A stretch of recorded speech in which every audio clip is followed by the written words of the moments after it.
Madame, Monsieur, on se retrouve à présent dans la rubrique L'invité du soir. Bienvenue dans cette rubrique, Madame, Monsieur. Pour l'élection présidentielle, les dossiers de candidature doivent être déposés à la Commission électorale nationale autonome, la Sénat, 180 jours avant la date du scrutin. Cette anticipation avec des candidats connus et validés 6 mois avant l'élection présidentielle est une spécificité, un point central du processus électoral béninois depuis la réforme du code électoral intervenue le 5 mars 2024. Alors, que feront exactement les candidats à la présidentielle après le 14 octobre 2025 quand on sait que l'élection présidentielle n'aura lieu qu'en avril 2026? Madame, Monsieur, c'est la problématique qui va concentrer notre attention ce soir avec pour thème présidentielle 2026,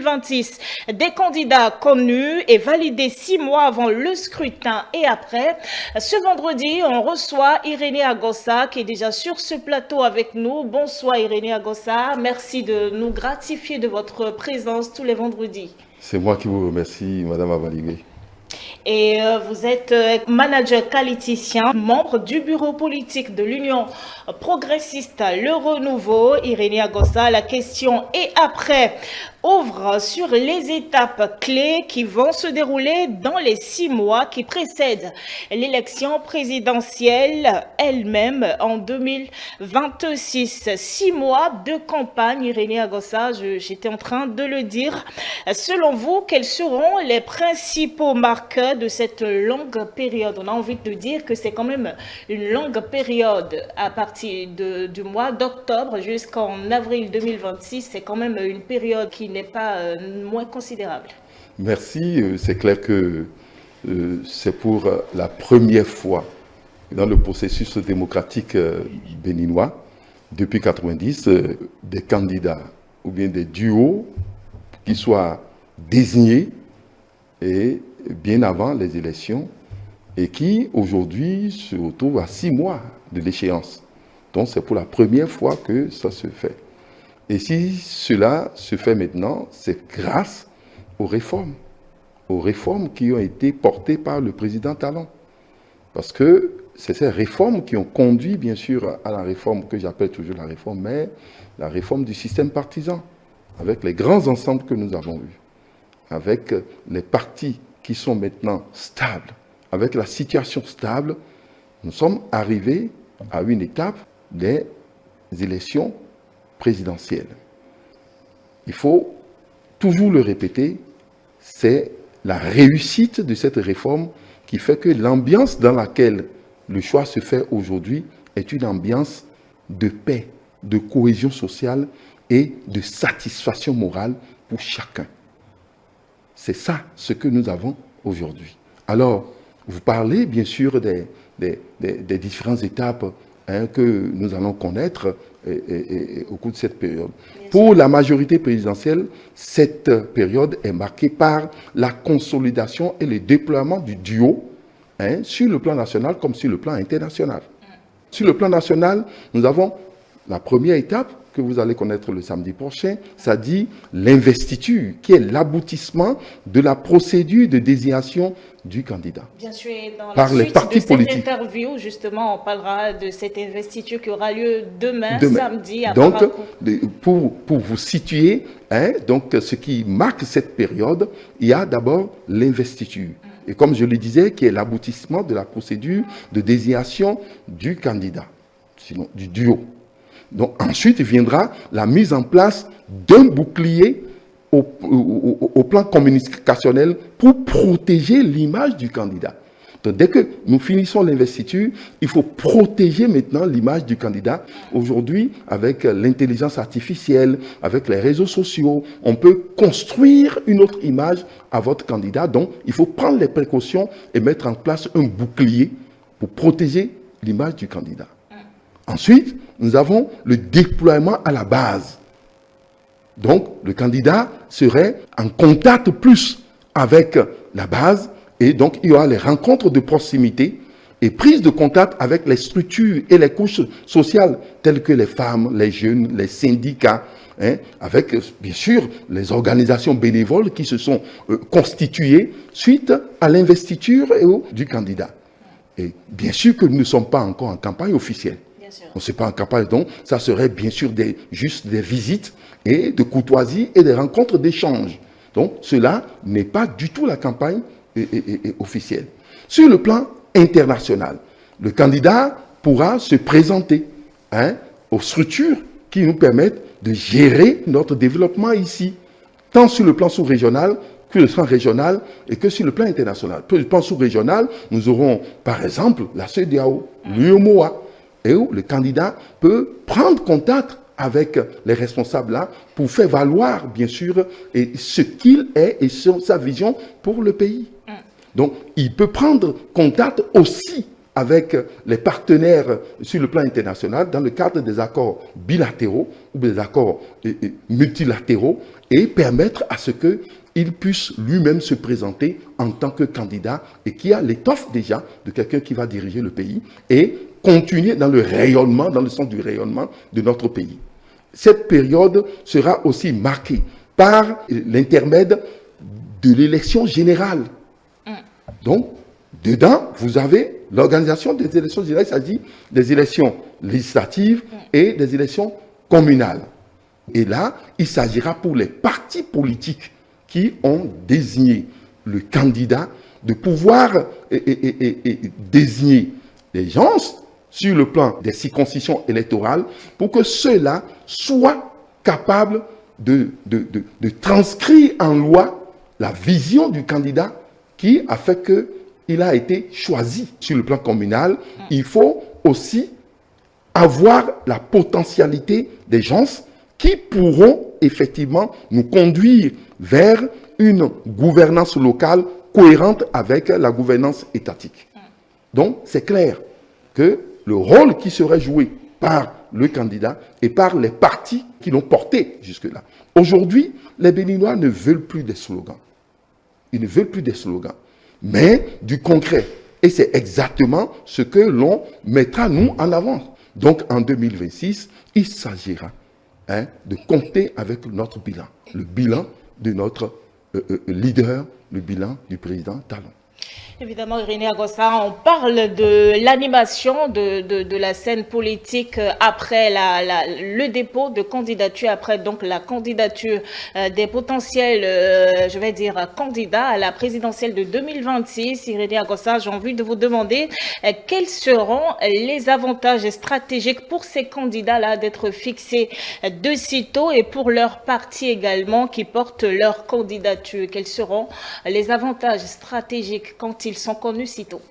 Pour notre candidat, avoir 6 mois pleins permet de structurer une campagne solide et bien planifiée.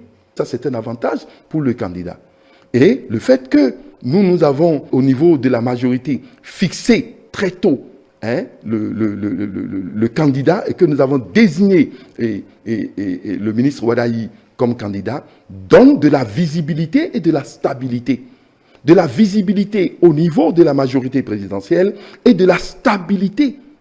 Ce qui fait que tout le monde l'a suivi et que c'est dans un calme disciplinaire bien remarqué. Et c'est ça ce qui est important aujourd'hui. Ceci est la preuve que notre candidat n'est pas issu d'une procédure d'incertitude et d'improvisation. Donc, nous avons bien sûr choisi le candidat dans la cohérence de nos idées. Notre candidat peut commencer alors à mieux se faire connaître et consolider sa notoriété bien avant la période de campagne officielle qui serait bien sûr une période courte, puisque pratiquement c'est 2 semaines. Donc, c'est les avantages ici pour nous, notre candidat. Pour les partis de la majorité présidentielle, le fait que notre candidat soit désigné tôt nous permet de nous consolider et dégager de la cohérence autour de Wadayi. C'est ça. Ce qui est un avantage pour les partis. Nous allons nous ranger derrière notre champion, qui est désormais le ministre d'État, et concentrer toutes les ressources et nos énergies sur l'objectif commun que nous nous sommes fixés, qui est ici l'objectif capital, la satisfaction des besoins des populations. Nous allons mieux structurer, c'est-à-dire au niveau des partis politiques, la campagne autour d'un programme clair, limpide, et qui est accessible à tous. Mobiliser nos militants et préparer un discours cohérent. C'est aussi un gage de transparence pour l'opinion publique. Les populations aujourd'hui savent très tôt, ceux qui sont en liste, et ont une capacité de connaître cela. Ce n'est plus dans la précipitation d'entretemps. Donc, c'est un avantage important, non seulement pour le candidat, non seulement pour les partis, mais aussi pour l'opinion publique et les populations elles-mêmes. C'est aussi important pour vous, au niveau de la presse, d'avoir la possibilité de savoir qui est ce candidat et vraiment ce qu'il a à proposer pour le pays. Est-ce que cette période va-t-elle permettre ou va-t-elle favoriser un débat de fond sur les programmes, ou est-ce que cette période risque de se transformer en une succession de joutes verbales ou d'attaques personnelles? Une longue période, en principe, donne l'opportunité à ce que les programmes soient connus et qu'on discute au cours de cette période sur les programmes. Mais vous savez avec moi que nous avons deux camps qui se font face. Il y a ceux qui sont anti-réformistes. Ils sont populistes, anti-institutionnels. Ils sont complotistes, conspirationnistes et sont dans la forte personnalisation du jeu politique. Ceux-là, c'est ceux-là qu'on appelle aujourd'hui les opposants et qui sont dirigés par l'ex-président de la République, Boni Yayi. Donc, je peux dire que c'est les yaïstes. C'est ceux-là. Ils sont dans la logique que vous savez de la forte personnalisation et d'être contre les institutions. C'est eux qui vont rester toujours dans les attaques puisqu'ils ont personnalisé le débat. Ils vont rester dans les attaques, ils vont rester dans la chamaille inutile, ils vont continuer à vouloir détruire les institutions. C'est eux qui ne vont pas rester dans la logique républicaine. Ils vont certainement continuer. Mais de l'autre côté, nous qui sommes de la majorité, donc qui sommes les réformistes, et qui soutenons bien sûr l'action du président Talon depuis son arrivée au pouvoir, et qui sommes fiers de notre pays et du progrès réalisé des 10 dernières années. Alors, nous sommes pour le débat de fond. Nous, là, nous sommes pour les débats de fond. Parce que c'est ces débats qui vont nous permettre de soutenir le concret, d'empêcher les autres d'aller vers les aspects inutiles qui ne vont pas permettre de connaître qui sont les candidats et les potentialités que regorgent ces candidats face aux problèmes que posent les populations. Nos actions ici, nos réformes et nos résultats parlent pour nous. Donc nous ne pouvons pas ne pas aller vers le fond. Nous sommes obligés d'aller vers le fond et permettre à ce que tout ça soit cohérent et que ça permette la continuité dans le développement. Mais nous pensons que les Béninois jugeront sur la base, bien sûr, de ce sérieux que nous allons présenter, la crédibilité et du concret. La durée de la période électorale pourra offrir la fenêtre temporelle nécessaire à une discussion programmatique. Et les médias que vous représentez et les citoyens doivent exiger et valoriser cette approche. C'est à vous de le faire. L'approche que le débat sur le fond doit être valorisé par les médias et surtout doit être exigé par les citoyens afin qu'ils puissent être informés réellement de ce dont les candidats sont capables de faire face aux problèmes qu'elles sont en train de poser. L'engagement citoyen, parlons-en à présent, Irénée Agossa, comment on réussit à faire en sorte qu'il reste attentif en cette si longue période d'attente? Évidemment, en cette si longue période d'attente, l'engagement citoyen est important. C'est capital d'ailleurs en tout, surtout dans un processus démocratique. Mais l'engagement citoyen se nourrit de transparence, de confiance, de stabilité, de paix et surtout de solutions aux problèmes de nos concitoyens. Donc, cet engagement citoyen est conditionné à tout ce que je viens de dire. La majorité présidentielle a toujours eu un engagement continu sur le terrain. Exemple, nous, au niveau de l'UP Le Renouveau, depuis toujours, nous sommes en contact avec les populations, à les écouter. Et vous voyez, la haute direction politique est toujours sur le terrain. Le président Diogbenou, depuis même le choix du candidat, est toujours encore sur le terrain. Nous restons en contact avec la population et dans le cadre des comptes rendus. Et nous restons en contact avec ces populations pour encore mieux les écouter. Donc, c'est clair qu'il faut continuer dans ce sens. Les 6 mois, ce n'est pas long. Ce n'est pas long. Si chaque jour, on montre qu'on est au service du peuple, nous voulons que les citoyens, nous, au niveau de la majorité présidentielle, soient des acteurs de ce processus et non de simples spectateurs. Nous ne voulons pas qu'ils soient passifs. C'est pour cela que nous continuerons à expliquer nos actions et à associer les populations aux choix majeurs. Nos populations seront associées aux choix majeurs parce que nous allons écouter et nous sommes toujours en train de les écouter par rapport à ce qu'elles vivent comme problème. Donc, c'est important. Par exemple, la question du chômage des jeunes. Par exemple, la question de l'insécurité de la sous-région. Par exemple, la question du pouvoir d'achat. Il ne faut pas contrer, savoir ce que vivent les populations et apporter une solution. Et là aussi, il y a le rôle des médias. Aujourd'hui, il revient aux médias d'organiser des débats thématiques. Maintenant que les duos sont connus et que seront connus là maintenant, il faut organiser des débats thématiques. Et on débat sur des problèmes. J'ai cité par exemple la réduction du déficit budgétaire, l'investissement, la croissance de l'investissement dans le pays, la création de l'emploi, la question de l'énergie.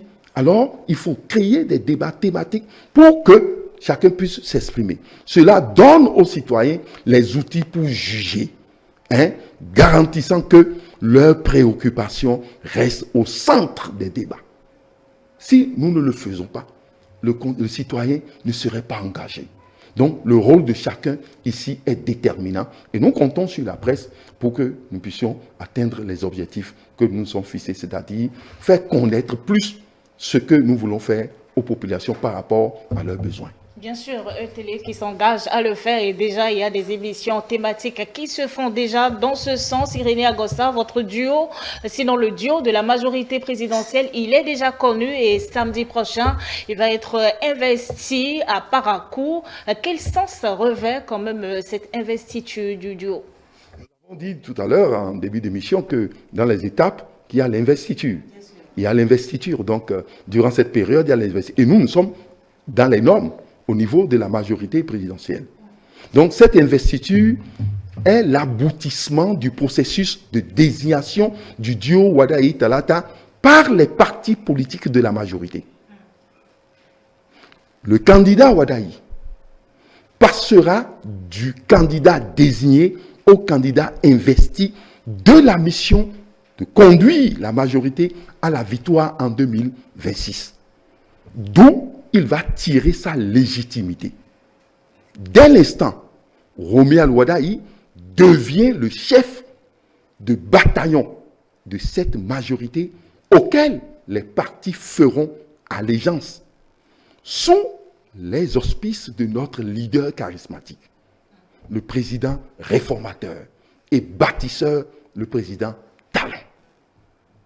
Donc, c'est là ce que revêt l'investiture. Ce moment symbolise l'unité, la cohésion de la majorité autour d'un projet commun, porté par le duo Wadaï-Talata. Il marque une étape de responsabilité, présenter plutôt au peuple béninois un candidat qui incarne la fierté retrouvée de ce peuple, la continuité, la stabilité, l'approfondissement des réformes en cours. C'est un moment fort qui montre que la majorité est prête, organisée et tournée désormais vers l'avenir, un avenir rayonnant pour notre pays. Peut-être, certainement. Irélie Agosta, on va s'intéresser à présent à comment est-ce que les démocrates, le parti de l'opposition, les démocrates s'activent quand même à désigner son duo. On sait que jusque-là, ils n'ont pas encore désigné leur duo, mais on a appris dans la presse quand même qu'un comité a été mis sur pied, un comité pour pouvoir étudier les candidatures. On a vu qu'ils ont énuméré les critères de choix du candidat. Quelle est votre lecture de l'installation de ce comité et puis des critères énumérés? C'est de l'enfumage. C'est de l'enfumage. Parce que, vous savez, pour pouvoir désigner un candidat, c'est qu'on fixe un objectif. L'enjeu ici, c'est la succession du président Talon, qui va prendre le relais après le président Talon. C'est ça ce qui est important. Donc, il faut savoir d'abord qui est le président Talon et être en harmonie avec ce qui a été fait avant de pouvoir dégager des critères de celui qui va pouvoir continuer. Or, ceux-ci, ils sont anti-institutionnels. Ils sont populistes. Ils sont toujours dans les imaginations. Et pour eux, en politique, ce n'est pas une question d'adversité, c'est une question d'ennemi. Donc, ils prennent le président Talon pour un ennemi. Donc, dans leur tête, ils ont forgé des critères qui seraient en phase avec ce qu'ils imaginent du pays. Or, ce n'est pas ça. Celui qu'on veut remplacer ici, c'est un réformateur. C'est un réformateur. C'est un bâtisseur.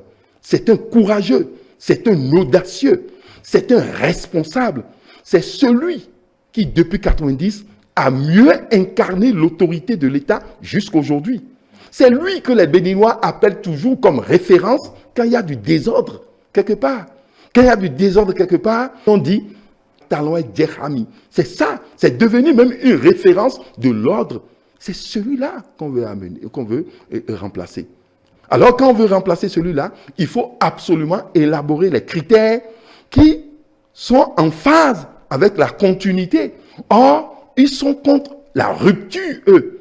Donc, ils ont élaboré des critères qui vont dans la destruction de ce qui est en train de se faire. Parce que pour eux, ils veulent abattre un ennemi. Leur objectif, c'est d'abattre un ennemi. Non, nous ne sommes pas dans ce cadre. C'est pourquoi je vous ai dit que c'est de l'enfumage. Ils ne veulent rien présenter. Nous avons basé nos critères sur ce que je vous ai dit, celui que nous voulons remplacer. C'est pourquoi d'ailleurs, nous avons désigné quelqu'un qui doit avoir de l'énergie, qui doit être préparé, qui doit prendre la relève aussitôt. Il n'y a pas de repos. Les exigences aujourd'hui des populations ne nous demandent plus de prendre une pause. C'est de continuer immédiatement. Mais eux, ils n'ont jamais eu le temps de s'occuper du pays. Ils sont contre les institutions. Ils sont toujours dans l'esprit de détruire le processus. Donc, les critères, quand vous les voyez, c'est les critères qui vont aboutir à quoi? À un candidat populiste. À un candidat qui va prôner aussi la personnalisation du débat. Ils ne prendront pas le Bénin comme l'élément essentiel, puisqu'ils ne sont pas dans l'esprit républicain. Donc, quand vous voyez les critères, c'est des critères qui ne cadrent pas aujourd'hui avec la succession du président Talon. Donc, ils vont nous envoyer quelqu'un qui est incapable de succéder au président Talon, donc, évidemment, qui ne serait pas choisi par le peuple.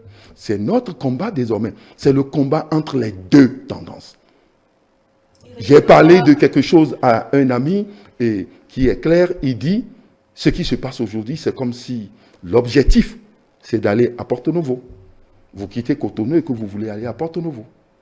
Et que vous arrivez à Djeregbé, épuisé déjà avec les efforts. Mais Porto Novo est déjà là. Il dit, il faut y aller. Il ne faut pas se retourner. Il ne faut plus se retourner. Il faut aller à Porto Novo. L'objectif, c'est Porto Novo. Alors, si tu es à Djeregbé, tu es déjà à Porto Novo. Donc, nous choisissons quelqu'un aujourd'hui qui va nous conduire à l'objectif. Nous sommes déjà là. Mais eux, ils ont mis des critères pour qu'on soit en arrière, qu'on revienne à Cotonou. Ce n'est pas possible. Nous ne pouvons plus le faire. Je donne cet exemple et je prends Porto Novo, bien sûr, quand j'ai dit l'ami qui l'a fixé comme ça. En fait, l'objectif, c'est le développement du pays. Et nous avons déjà fait beaucoup de choses pour atteindre ce développement. Nous sommes à un niveau très intéressant. On ne peut plus revenir en arrière. On ne peut qu'aujourd'hui renforcer nos institutions, respecter nos institutions et faire en sorte que le prochain président soit bourré d'énergie, capable de prendre la relève aussitôt et de conduire la BAC à un bon port. Madame, Monsieur, c'est déjà la fin de cette interview. Irénée Agosta était notre invité. Avec lui, nous avons parlé de l'animation de la vie politique, sinon de l'animation de la scène politique après le dépôt de candidature des potentiels candidats à la présidentielle de 2026. Merci de nous avoir reçus chez vous.